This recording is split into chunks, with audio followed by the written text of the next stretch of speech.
Hello, I'm Lily from Onward Marine and I'm here to show you today how to build your Directors Chair II. So this is our Directors Chair II, slightly wider than the original Directors Chair and has a slightly different folding mechanism. What will arrive is your chair itself and the cushions in the selected colour. So today we've opted for cream.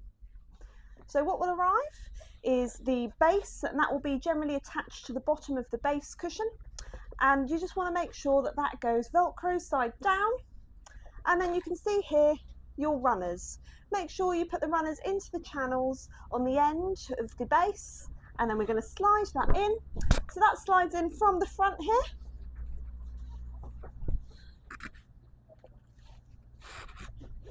And we're going to put in sort of a quarter to a third on each side and slowly work that along. It might be a bit stiff at first, but that will loosen up slightly over time.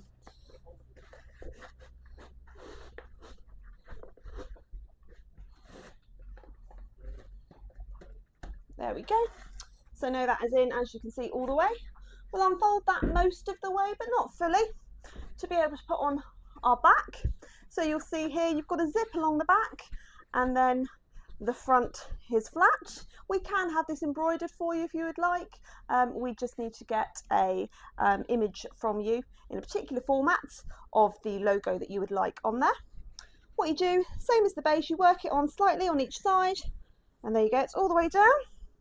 And then what you do for this is we push on the base to get that flat. Get our base cover here. You can see here the label to go at the back. And there we go. Stick that under and we're good to go.